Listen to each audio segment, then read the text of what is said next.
এই যে যত দুর্নীতিবাজ ধরা পড়তেছে দেখেন না, একটার পর একটা আছে না। যখন টাকা পয়সা কামায়া লালে লাল হয়ে গেছে, আঙ্গুল ফুলে কলা গাছ হয়ে গেছে, তখন তো খুব মজ মাস্তি আর ফুর্তিতে ছিল।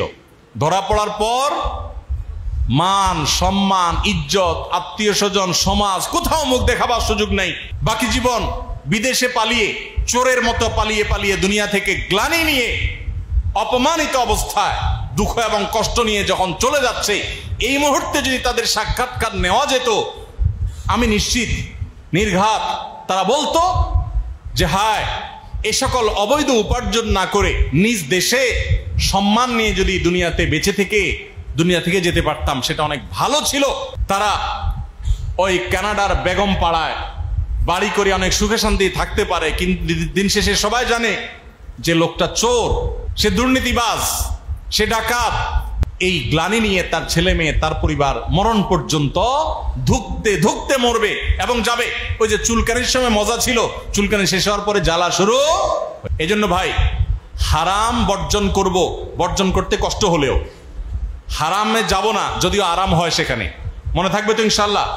যতজন বিবাহ বহির্ভূত অবৈধ সম্পর্ক জড়িয়ে যাচ্ছেন, আরাম বা মজা হয়তো পাচ্ছেন, কিন্তু মনে রাখবেন চুলকানির পরবর্তী যে জ্বালা, এটাও আপনার জীবনে শুরু হবে, অপেক্ষায় থাকে। আর কিছু লোক আছে চুলকানি শুরু হলে তারা চুলকায় না।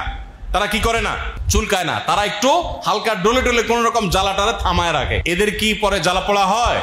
হয় না। এজন্য ভাই, হারাম হারাম করার স্বাদ তো জীবনে বহু দেখেছেন। হারাম থেকে বেঁচে থাকার কষ্ট আছে, কিন্তু কষ্টের পরে যে স্বাদ আছে সেটা অনুভব করার চেষ্টা করেন। সবচেয়ে বড় স্বাদ শুরু হবে মৃত্যুর পর, অনন্তকাল পর্যন্ত সেটা চলতে থাকবে। আল্লাহ রাব্বুল আলামিন আমাদের সবাইকে ইবাদতের স্বাদ, হারাম বর্জন করার স্বাদ আস্বাদন করার তৌফিক দান করুন।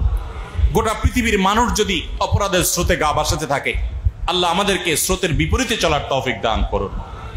হিজরতের শিক্ষা আমাদের জীবনের পদে পদে ধারণ করার তৌফিক দান করুন। মনে থাকবে তো ইনশাআল্লাহ ভাই। আমরা আবারও বলছি এক নজরে হিজরতের শিক্ষাগুলোর ভিতরে এক নম্বর হলো, হিজরত আমাদেরকে শিক্ষা দেয়, স্মরণ করিয়ে দেয় যে আমরা যখনই জীবনে সততার পথে চলবো, সত্যের কথা বলবো, তখনই সেখানে বাধা আসবে, মন চাইবে না, মানুষজন চাইবে না, আত্মীয় স্বজন চাইবে না, নানা রকমের বিপদ আসবে, বিপত্তি আসবে। এগুলোর জন্য আগে থেকে প্রস্তুত থাকবো। কিন্তু যত বিপদই আসবে, নবী সাল্লাল্লাহু আলাইহি ওয়াসাল্লাম যেরকম হিজরতে নিজের আদর্শকে বিকিয়ে দেন নাই, আমরা আমার আদর্শে কোনো ছাড় দেব না। ঈমান এবং তাওহীদে কোনো ছাড় দেব। নবী সাল্লাল্লাহু আলাইহি ওয়াসাল্লাম যেরকম নিজের মাতৃভূমি ছেড়ে দিয়েছেন, তবু ঈমান ছাড়ে নাই। আসহাবে কাফের যুবকেরা ঠিক একইভাবে নিজের মাতৃভূমি ছেড়ে দিয়েছেন, তবু তাওহীদ ছাড়েন নাই। আমিও আমার জীবনে সবাইকে ছাড়তে হয় ছাড়বো, সবার সাথে সম্পর্ক ছিন্ন হইলেও হোক, সবাই নাখোশ হলেও হোক, তো আমি আমার আদর্শ আর ঈমান কখনো ছাড়বো না। হিজরত আমাদেরকে শিক্ষা দেয়, জীবনে যত বিপদই আসুক না কেন, সে বিপদ চিরকাল প্রলম্বিত হয় না, খুব অল্প সময়ের মধ্যেই সেটা দূর হয়ে যায়। রাতের অন্ধকার, রাতের গভীরতা, অন্ধকার যত বাড়তে থাকে, সকালের আলো তত নিকটবর্তী হতে থাকে। হিজরত করেছেন নবী করিম সাল্লাল্লাহু আলাইহি ওয়াসাল্লাম, সাহাবায়ে কেরাম নিজের মাতৃভূমি ছেড়ে চলে আসতে হয়েছে, বেদনাদায়ক ঘটনা। কিন্তু এর অল্প সময়ের ব্যবধানে আবার এই মক্কা তারা বিজয় করেছেন, একরকম রক্তপাত ছাড়া বলতে গেলে। অতএব জীবনের পদে পদে যখনই দুঃখ আসবে, হিজরত আমাদেরকে প্রেরণা দিবে যে ইন্না মাআল উসরি ইউসরা। ৩ নম্বর, মুসলমান প্রত্যেকটা কাজ অত্যন্ত সুনিপুণ পরিকল্পনা করে গুছিয়ে সুন্দরভাবে করবে, তার সাধ্য অনুযায়ী ভালোভাবে করবে। কোনো দুর্বলতা নিয়ে অর্ধেক মার্কা কাজ করবে না, যেটাই করবে ইন্নাল্লাহা ইউহিব্বু ইযা আমিলা আহাদুকুম আমালান আন ইউতকিনাহু, সুন্দরভাবে ভালোভাবে করবে। সেটা আমরা হিজরত থেকে শিক্ষা গ্রহণ করলাম। নবী সাল্লাল্লাহু আলাইহি ওয়াসাল্লাম কিভাবে হিজরতের প্ল্যান সাজিয়েছেন সেখান থেকে। ৪ নম্বর হলো, এত প্ল্যান পরিকল্পনা করার পরও আল্লাহর প্রতি তাওয়াক্কুল হবে আমাদের মূল ভরসার জায়গা, মূল শক্তির জায়গা, যেমন নবী সাল্লাল্লাহু আলাইহি ওয়াসাল্লামের ছিল। তিনি এত কিছু করার পর আল্লাহর উপর ভরসা করেছেন। যখন কাফেররা গুহার মাথায় মুখে চলে এসেছে, তখনও বলছেন লা তাহজান ইন্নাল্লাহা। ঈমান কোন লেভেলে থাকলে শত্রুর চোখের সামনে এসে বলছেন আল্লাহই রক্ষা করবেন, দৃঢ় চিত্তে এই কথা বলতে পেরেছেন। এখান থেকে আমরা শিক্ষা পাই, জীবনে যত কঠিন সময় আসুক, আল্লাহর প্রতি তাওয়াক্কুল বা ভরসা কখনো ছাড়া যাবে।